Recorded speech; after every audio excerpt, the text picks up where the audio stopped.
حدثنا علي. Okay, and then قالت عائشة رضي الله عنها, Aisha رضي الله عنها, she said, لددناه في المرض. We gave the Prophet صلى الله عليه وسلم دواء, we gave him medicine when he was sick. فجعل يشير علينا, and so he made a sign to stop us. أن لا تدولوني, don't give me medicine. فقلنا كراهية المرض للدواء. We said, oh, this is just, the patient doesn't like the medicine, just, it's okay. فلما أفاق, then when what? Then when he recovered, قال, he said, he didn't forget. He now remembers what happened and he's bringing it as an issue. And Imam Ibn Hajar gives a very good reason why, which I'll show you in the classical text. فلما أفاق قال ألم أنهاكم أن تدولوني? Didn't I stop you from giving me medicine?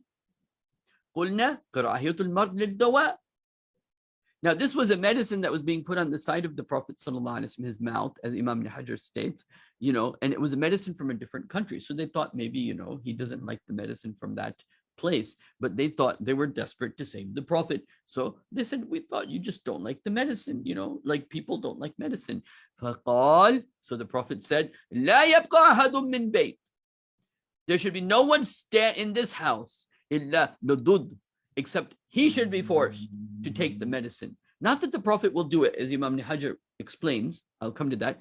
Let me watch as my retribution to what you did to me, or that this act in itself is so abhorring that the Prophet says, let all of you take this, be forced this medicine, and let me be watching while this is happening. إلا Abbas, except Abbas radiallahu anhu, فإنه لم يشهدتكم, because he didn't witness you guys doing this to me.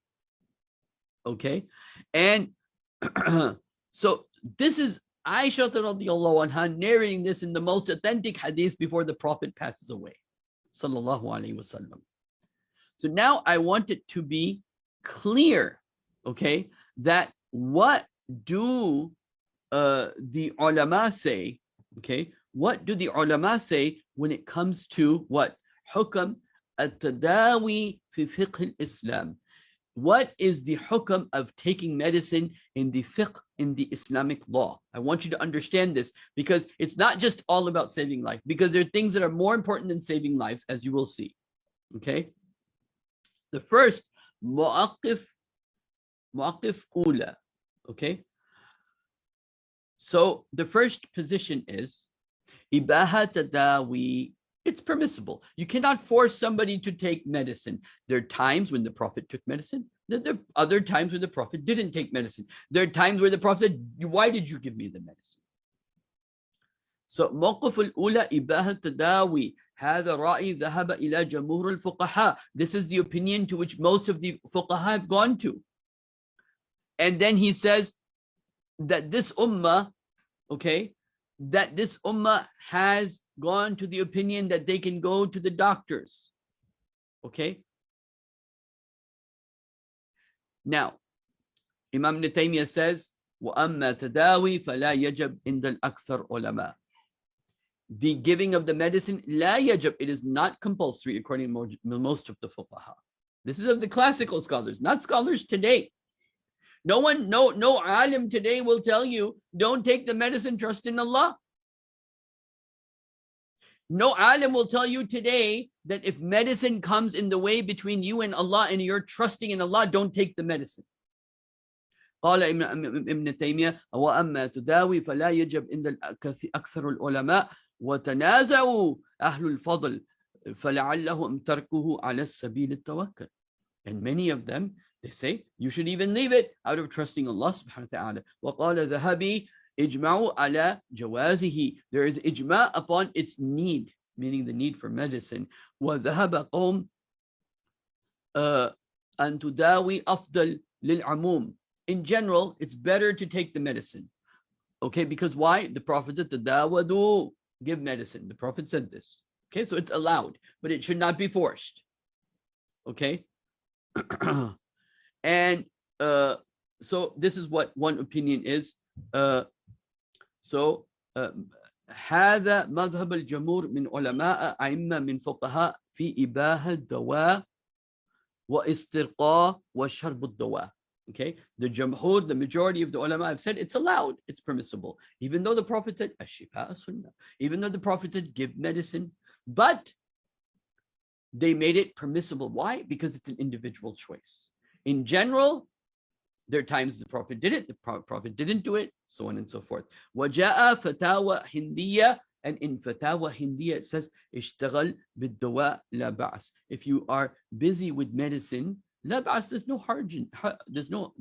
harm in this. إذا اقتضت أن الشافي هو الله تعالى. As long as you believe and you have the aqidah, Allah is the one who's going to cure me. وهو جعل الدواء سببا, and medicine is just a sabab. واقتضت أن الشافي هو الدواء فلا. And if somebody believes the cure is from the medicine, فلا, then he shouldn't take the medicine. If you believe medicine is going to come between you and Allah and you and your faith, well, faith is more important than saving lives. You shouldn't take the medicine if you feel that's going to come between you and Allah subhanahu wa ta'ala. If you feel you're going to be saved because you take Circus 19 and that you tell other people and look down upon the people who trust in Allah subhanahu wa ta'ala, you look down upon the people who trust in Allah subhanahu wa ta'ala and don't take Circus 19 medications, then you are at fault. You should think to yourself, these people are trusting in Allah. Am I trusting in Allah? If I am even taking it, am I really trusting in Allah?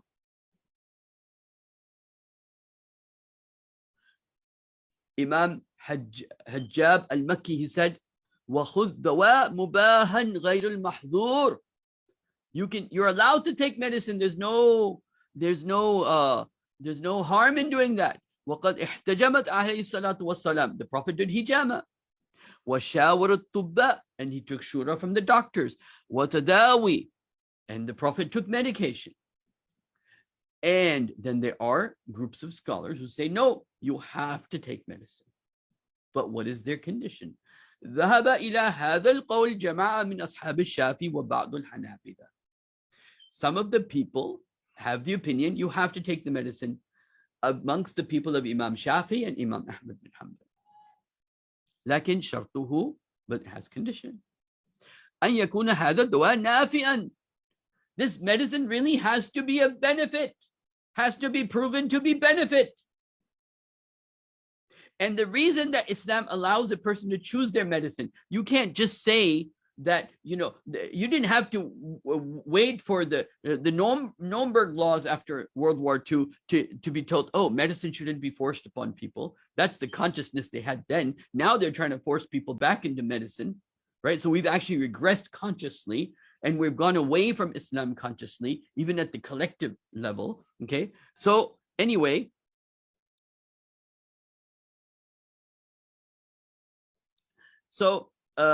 he says that, yes, you can take them as long as it's beneficial. But if they're going to give you a Circus 19 that's never been tested, has no test records, has so much failure, so many people are dying because of it, and then they don't even know how to, it's not even working. In the country that has taken the most of these Circus 19 things, they're the ones with the most cases still. So don't tell me, those people that are in the desert that haven't taken it, or the homeless people who haven't taken it, they're fine. So it's not a proven thing that this is actually good for you. In fact, the opposite is true, but I'm not going there. Then there's another mawqif, karahiyatu tadawi. There are people and ulama who believe that it is wrong to take medicine. Okay, it is wrong to take medicine according to some of them. And what tarku dawa afdal, they said. Leaving medicine is better. فَإِنَّهُ أَقْرَبْ إِلَى التَّوَكُّلِ. It is better towards trusting Allah, and Allah loves those who trust Him. وَإِخْتِيَارُ الْقَاضِي وَأَبُو وَفَاء, and then it talks about the different scholars who held this opinion. Okay, so now, what is the point here? The point here, medicine should not be forced upon anyone. Medicine should not be it's ikhtiyari. It's according to the people, according to the level of iman, according to their days that are numbered. My Shaykh Rahimullah, Dr. Isra Ahmed Rahmatullah alayh, when he was sick, he refused to go to the hospital. His children were forcing him to go to the hospital. He said, no, he said, I don't want to die in the hospital. I don't want to go to the hospital. He had a relationship with Allah. He trusted in Allah. But nowadays we're being taught not to trust in Allah, to trust the asbab, to trust the material world. And then if you look at the classical explanations, right? So this is the hadith that we were talking about. Okay, قالت عائشة لددناه في مرض. We gave medication to the Prophet when he was sick. فجعل أشيره علينا. He gave us a sign. Don't give me this medicine. لا تدلوني. Don't give me medicine. قلنا كراهية المريض للدواء. We said this is perhaps because, the patient doesn't want the medication. فلما أفاق, when the Prophet recovered, he didn't forget. He said, ألم أنهاكم أن تدولوني? Didn't I stop you from giving me medication? قلنا, we said, كراهية المرض للدواء. This is perhaps because you didn't like the medication. فقال لا يبقى أحد. Now he wants retribution. Why? I'm going to tell you in a second. لا يبقى أحد في البيت. There should be no one in this house إلا لدود, except he should be forced medicine on the side of his mouth. وأنا أنظر, while I'm watching them, this happening to them. إلا Abbas, except Abbas رضي الله عنه فإنه لم يشهدكم. He didn't witness you guys doing this. So that's not only the person who's giving, but those people that were witnessing that medicine is being forced upon somebody. The Prophet disliked this. Okay? And Imam Ibn Hajar, in his explanation notes, he says, لَدُدْنَاهُ أي جعلنا في جانب الفم دواء بغير اختياره. They were putting medicine in the Prophet's mouth on the side without his consent. You don't have to wait for the UN laws to be passed that medication should not be forced, as they did in World War II. Okay? وَهَذا دود. Putting medicine in the side is dud. وَأَمَّا يَصِيبُ فِي الْحَلْقِ يُقَالْ لَهُ وُجُورٌ. As for if it goes through the throat, that is called wujur. And then it says, that this was a idhabu qist. This was a type of oil, okay, that came from Habsha, from Ethiopia, that was being put into the mouth of the Prophet sallallahu alaihi wasallam. Okay, and then he says, Imam Ibn Hajar rahimullah, he says, as far as the statement of the Prophet sallallahu alaihi wasallam, he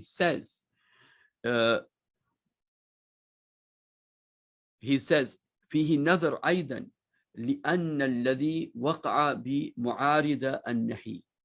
And قال Ibn Arabi أراد أن لا يأتوا يوم القيامة. The Prophet didn't want that they come on the Day of Judgment and he has rights upon them.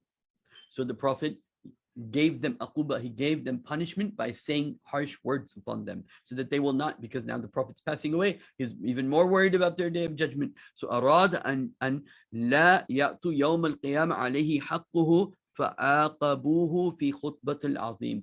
So he gave them punishment and reprimanded them and gave retribution to them by making them think what he would want, what would be their retribution, by saying it in words. وَالتَّعَقُّبْ بِأَنَّهَا كَانَ يُمْكِنْ أَفْوَى.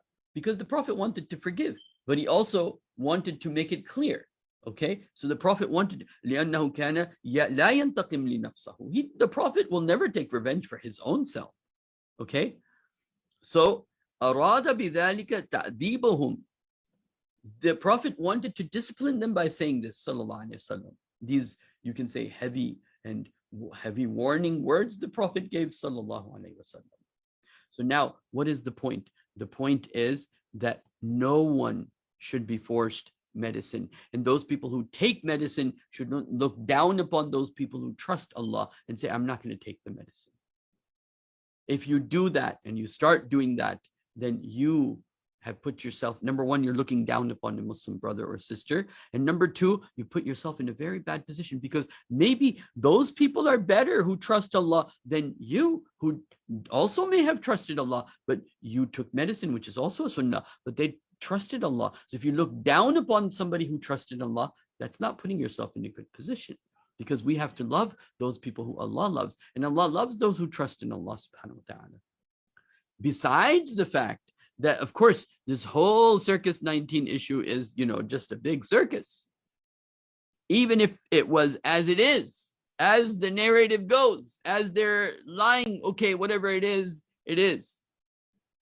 But then Islam would be against these records that they want and vaccine passports that they want. Islam would be completely against this, because it is against a person's consent to take. You cannot force a person to take medicine against their consent. You don't need a religious reason. You don't need any reason in Islam. Muslim or non-Muslim will not be forced to take medicine. أقول قولي هذا أستغفر الله لي ولكم ولسائر المسلمين والمسلمات. May Allah subhanahu wa ta'ala increase our iman and increase our tawakkul. And I hope you share this with the Muslims who think that they're doing a good deed by forcing other people to, quote unquote, save their lives.